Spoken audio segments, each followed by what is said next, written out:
1.2. 셀룰러 이동통신.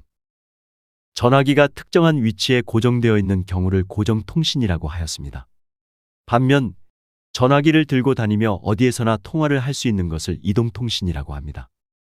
이동통신이 되기 위해서는 전화기가 이동할 수 있어야 합니다. 물론 긴 전화선을 가진 전화기를 들고 여기저기로 다닐 수 있으니 이동통신이라고 이야기할 수 있을 것이라고 말할 수는 있으나 그 선을 동네 슈퍼마켓이나 다른 지역에 있는 학교까지 연장할 수 없으니 이런 전화기를 이동전화라고 하기에는 어렵습니다. 그렇다고 이동전화는 어떤 지역까지도 통화 영역이 될 수 있다고 할 수 없으니 차라리 이동통신은 가입자 라인이 무선으로 연결되어 있고 이동성이 관리되는 통신 방식이라고 하는 것이 타당할 겁니다. 큰 방에 있는 전화기를 부엌에서 받기 위해서는 전화기의 선이 무선이어야 합니다. 일명 무선 전화기입니다. 이동통신으로 발전하기 전에 전화기와 교환기 간의 연결을 무선으로 하는 형태의 통신 시스템이 출현합니다. 이것은 전화기 본체와 송수화기가 무선으로 연결된 무선 전화기의 형태가 더 정확합니다. 여기에서 더 나아가 무선 구간을 더욱 확장하여 부엌뿐만 아니라 엘리베이터 앞도 나아가서 주차장까지 확장합니다.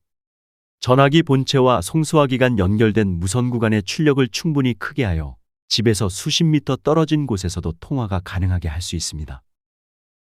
이것은 전화기 본체의 출력이 미치는 범위 즉 본체의 통화권역까지 무선으로 전화가 가능합니다. 이제 우리는 확장된 무선 전화기를 생각할 수 있습니다.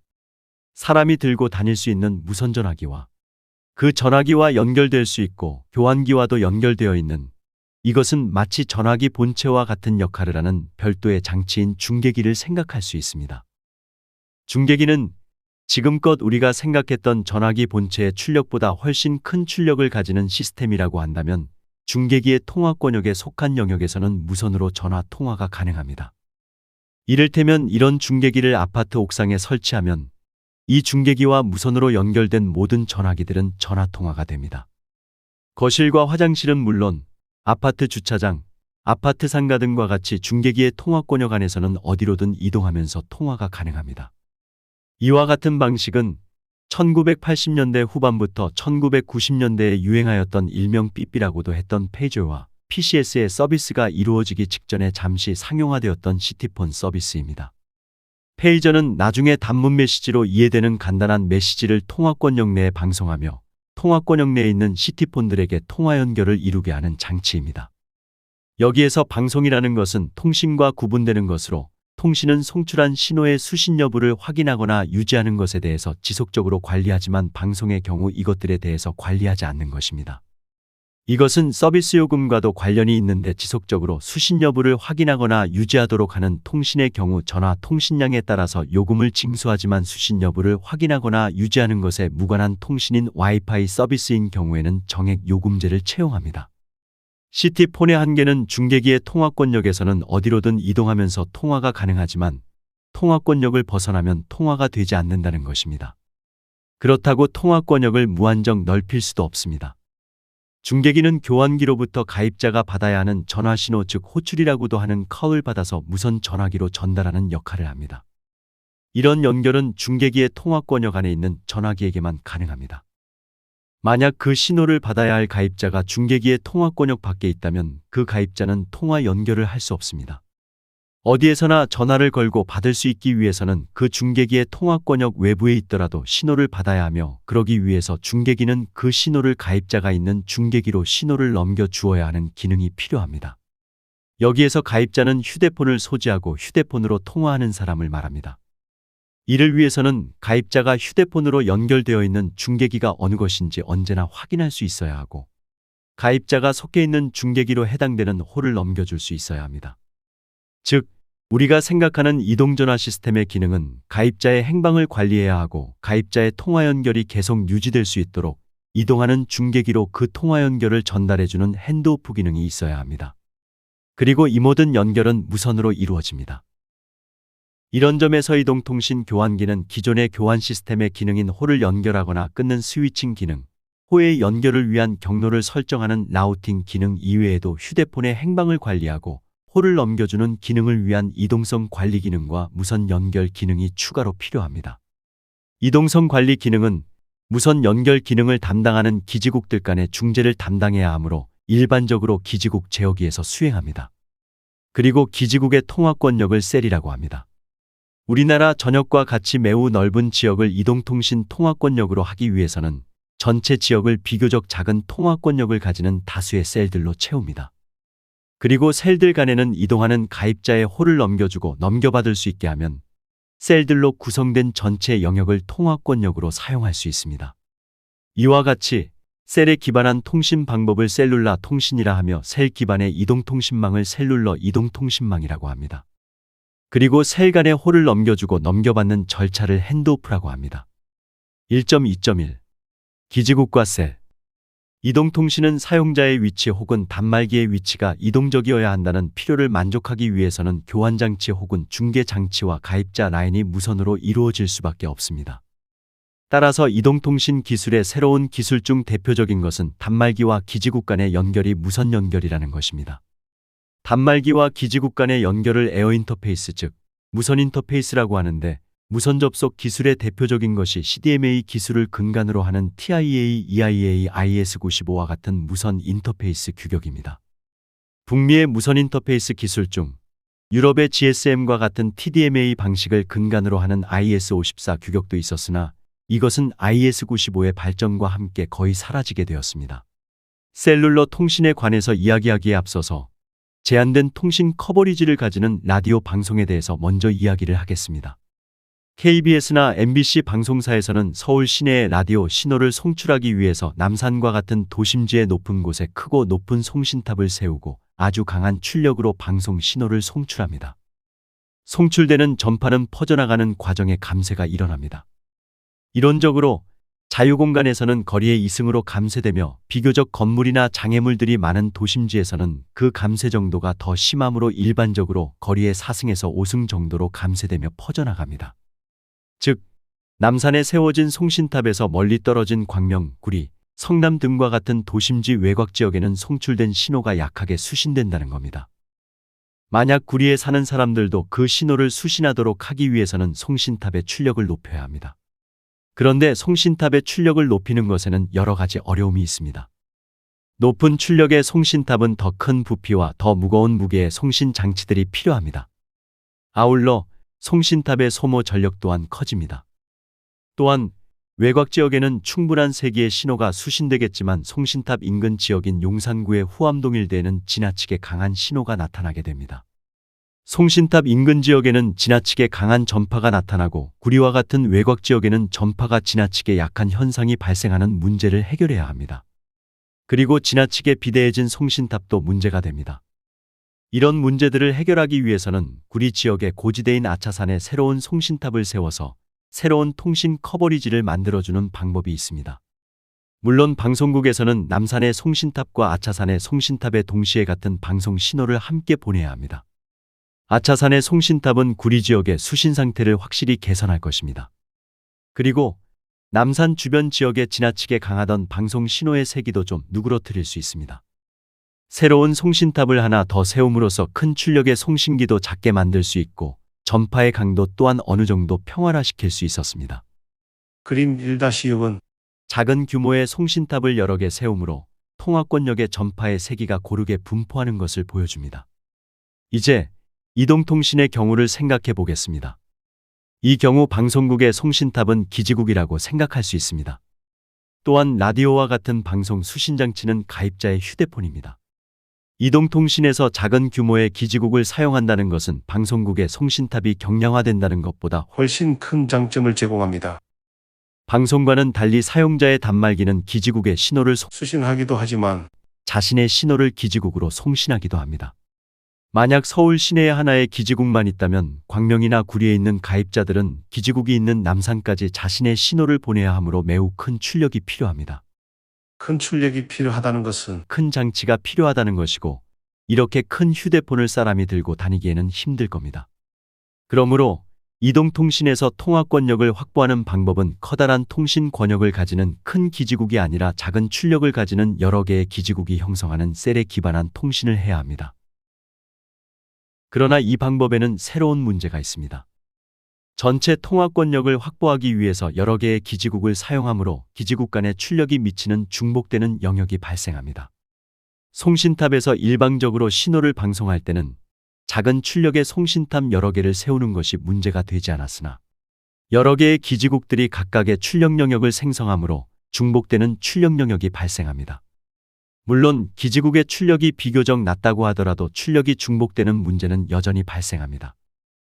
이것은 방송과 달리 휴대폰이 자신의 신호를 송출해야 하고 특정한 기지국을 지향해야 하는데 휴대폰이 지향해야 할 기지국이 모호해진다는 것입니다. 이런 현상을 파퓰러스이라고 하며 이것은 이동통신의 셀프레이닝 기술이 해결해야 할 중요한 요인이 됩니다.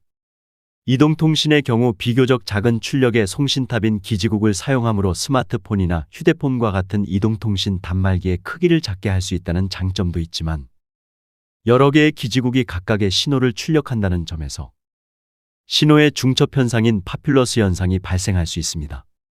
이동통신 단말기인 휴대폰은 수신되는 신호 중에서 가장 강한 신호의 기지국을 선택하여 송수신하는데 파퓰러스가 발생되는 상황에서는 기지국을 선택하기가 어렵다는 문제가 발생됩니다.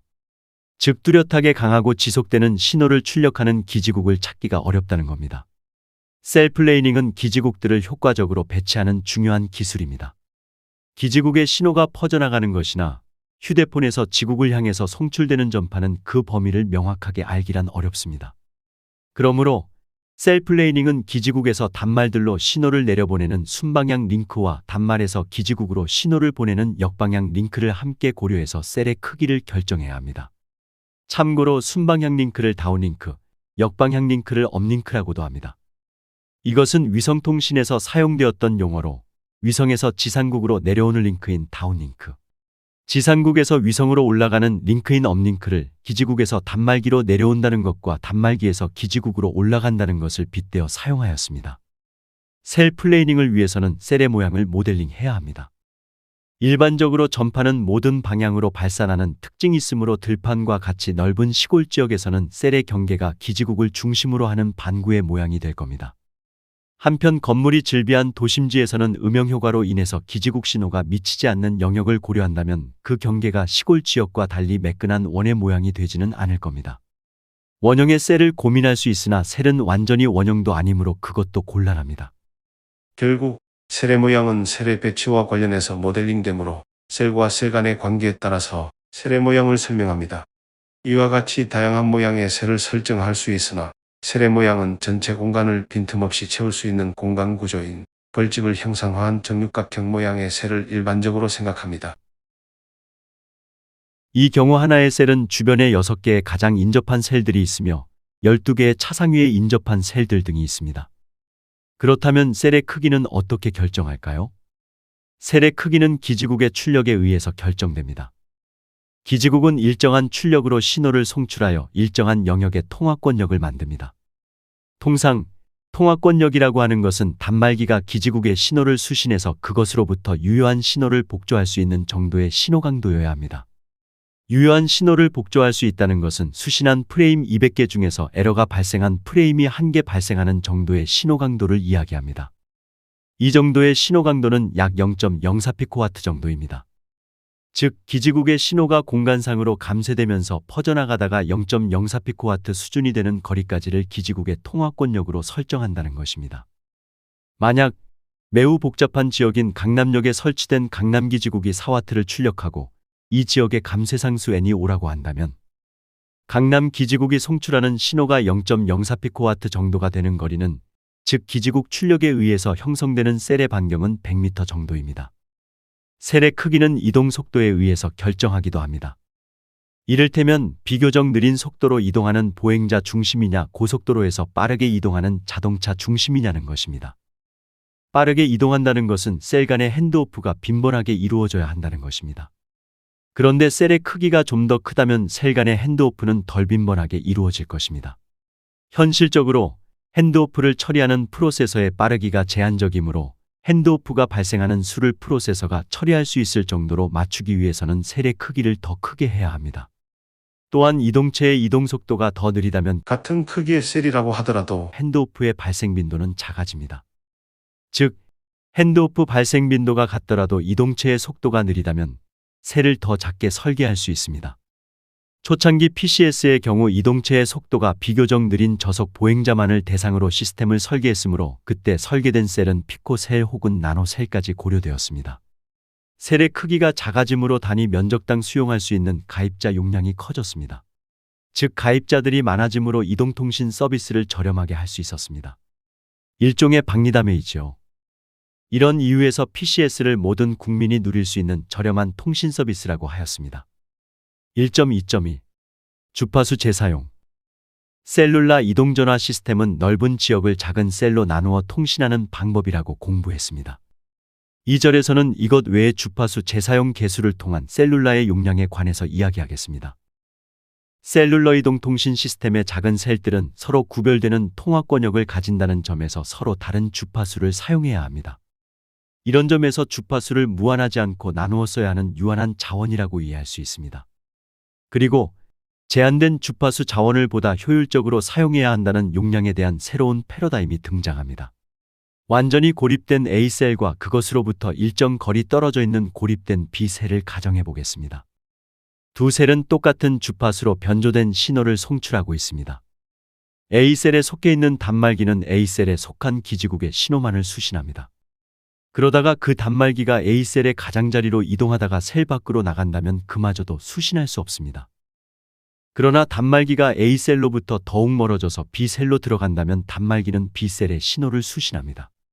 그런데 이 이야기에서 A셀과 B셀의 거리가 매우 가깝다면 어떨까요?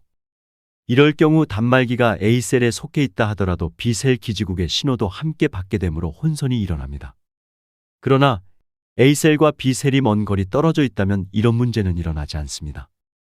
이 경우에는 A셀의 기지국 신호와 B셀의 기지국 신호가 비록 같은 주파수를 사용한다고 하더라도 서로에게 간섭이 되지 않습니다. 그러므로 두 기지국이 충분히 떨어져 있다면 두 기지국이 같은 주파수를 사용할 수 있습니다. 기지국 간의 거리는 기지국의 출력에 의해서 형성되는 셀의 크기와 관계가 있습니다. 이동통신 시스템의 셀 간의 간섭이 무시할 수 있을 정도의 거리를 정해서 같은 주파수를 재사용합니다. 통신의 수요가 많아지면서 주어진 주파수 자원의 사용 효율을 높이는 것은 매우 중요하므로 주파수 재사용률은 그 시스템의 매우 큰 장점이 됩니다. 그림 1-7은 주파수가 재사용되는 셀들을 보여줍니다. 고립된 셀의 이야기로 돌아가서 A셀과 B셀이 떨어진 거리 때문에 같은 주파수를 사용할 수 있다면 단말기가 A셀의 범위를 벗어나고 B셀의 범위에 속하지 않은 영역을 또 다른 주파수를 사용하는 지역으로 설정할 수 있습니다. 정리하면 A와 B셀은 F1 대역의 주파수로 신호를 송출하고 A셀과 B셀의 중간 영역은 F2 대역의 주파수로 신호를 송출한다고 생각할 수 있습니다. 예를 들어서 주어진 총 주파수 대역폭이 2.1MHz이고 각 통화 채널에 할당해야 하는 대역폭이 30kHz라면 총 주파수 대역에서 얻을 수 있는 통화 채널 수는 2100 나누기 30 이꼬르 70개입니다. 그림 1-7과 같이 배치된 셀 구조에 적용할 때 가장 중심에 A셀을 중앙으로 하고 A셀의 주변이 B셀에서 G셀들 각각에게 서로 다른 주파수 대역을 사용하는 10개의 통화 채널들을 배분할 수 있습니다. 적어도 서로 인접한 7개의 셀들 각각은 같은 주파수를 사용하지 않으니 주파수 혼선은 없습니다. 전체 주파수를 중복되지 않게 나누어 가져서 같은 주파수를 사용하지 않는 셀들의 모임을 클러스터라고 합니다. 그림 1-7에서는 붉은색 셀들이 하나의 클러스터입니다. 이 경우 클러스터 내의 7개의 셀들은 클러스터 외부의 셀로부터는 유효한 간섭을 받지 않는다고 생각합니다. 빨간색 클러스터에 속한 A셀에서 G셀에 사용된 주파수는 파란색 클러스터의 A-셀에서 G-셀에 각각 재사용됩니다. 주파수 재사용률이 높으면 통신 시스템의 가용 용량이 증가합니다. 그렇다면 용량이 증가하는 정도를 주파수 재사용률을 지표로 해서 시스템의 주파수 재사용 성능을 표시할 수 있습니다. 주파수 재사용 성능을 나타내는 지표로 우리는 주파수 재사용 개수를 정의할 수 있습니다. 이것은 셀 간의 간섭이 무시될 수 있는 거리로 표시되므로 육각형 셀 모양인 셀의 기하학적인 해석을 통해서 이루어집니다. 주파수 재사용을 위하여 육각형의 셀 간의 거리를 나타내는 방법을 찾아야 합니다. 이를 위해서 그림 1-8과 같이 새로운 좌표계를 생각할 수 있습니다. 새로운 좌표계는 우리가 잘 알고 있는 직각좌표계와는 달리 각각의 좌표축인 U와 V가 60도의 각도를 유지하는 사선좌표계인 오블릭입니다. UV 좌표 세트의 각각의 좌표축의 단위 길이는 육각형 셀의 반경이 루트 3r인 경우입니다. 가장 인접한 셀과의 거리는 단위 1 즉 루트 3r이며 임의의 셀의 중심은 U와 V의 좌표 값인 정수쌍으로 표시됩니다. 새로운 좌표계에서는 그림 1-8과 같이 육각형 셀의 중심을 U와 V를 통해서 표현할 수 있습니다. 예를 들어서 P라는 위치는 U의 값과 V의 값으로 표시될 수 있습니다. 이 좌표계의 임의의 점 간의 거리를 구하는 것을 통하여 주파수 재사용이 가능한 셀 간의 거리를 나타낼 수 있습니다. 새로운 좌표계의 U1, B1인 점 P와 U2, B2에 있는 점 Q 사이의 거리 D12를 구해보겠습니다. 우선 그림 1-9의 A에서 D12를 피타고라스의 정리로 X와 Y의 각각의 제곱의 합으로 구할 수 있습니다. 또한 그림 1-9의 B의 삼각형에서 밑면을 구할 수 있습니다. 이때 삼각형의 빗면은 UV 좌표계에서 U축의 별량이므로 U2-U1입니다. 결과적으로 X는 U2-U1 코사인 30도와 같습니다. 또한 그림 1-9의 C를 통해서 Y를 구할 수 있습니다. 점 Q에서 V2는 V값이 0인 U축을 기준으로 한 V축으로 V2만큼 큰 값입니다. 이것은 직각 좌표계에서도 마찬가지입니다. 따라서 V의 값은 U축과 만나는 점까지의 거리이므로 V2는 그림 1-9의 C의 회색 선의 길이입니다. 물론 V1도 마찬가지로 구할 수 있습니다. 결국 Y는 빨간 점선의 길이에서 V1을 뺀 길이입니다. 결국 위에서 구한 식들로부터 임의의 두 점 간의 거리를 구하면 현재의 셀의 중심을 00이라고 하고 주파수 재사용이 가능한 셀의 중심을 IJ라고 할 때 이 두 점 간의 사이 즉 주파수 재사용 거리는 식 1.1과 같이 표현될 수 있습니다. 그리고 이것을 우리는 주파수 재사용 계수 K를 식 1.2와 같이 쓸 수가 있습니다. 예를 들어서 중심이 00인 셀이 I축으로 2칸, J축으로 1칸 떨어진 셀과 같은 주파수를 사용한다면 주파수 재사용 계수는 7이며 그림 1-10과 같습니다. 이 경우 클러스터에는 7개의 셀이 포함되고 클러스터에 포함된 7개의 셀들 각각은 축으로 I꼬르 2칸 축으로 J꼬르 1칸 떨어진 셀과 같은 주파수를 사용합니다. 섹터 셀에서 주파수 재사용 거리 시스템 성능에 영향을 주지 않으면서 동일 채널 간섭을 더 줄이는 방법은 기지국 신호를 전방향으로 방사하는 대신 특정 방향으로만 방사하는 지향성 안테나를 사용하는 섹터화입니다. 지향성 안테나를 사용하면 안테나의 복사 방향에 있는 동일 채널의 기지국에만 주파수 간섭을 하므로 그만큼 동일 채널 간섭이 줄어들어 주파수 재사용 효율이 증가합니다. CDMA망의 경우 셀을 3개의 섹터 즉 알파 섹터, 베타 섹터 그리고 감마 섹터로 나눈 3섹터 셀을 사용하고 있습니다. 그림 1-11과 같이 3섹터 셀이 분포하고 있을 때 같은 주파수를 사용하는 셀 사이의 거리를 계산해 보겠습니다.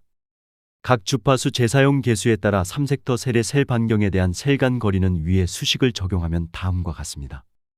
결국 셀을 섹터화하면 셀의 재사용 계수가 3배 더 커지므로 주파수 계수가 7인 경우 3섹터화하지 않고 전방향으로 방사하는 기지국보다 셀 반경에 대한 재사용 거리의 비가 약 73% 증가합니다. 그러나 3섹터를 사용하는 경우 셀 반경이 약 2배 증가했다는 것을 감안할 때 실제로 재사용 거리는 오히려 약 14% 정도 감소합니다. 따라서 다음의 결과와 같이 정리될 수 있습니다.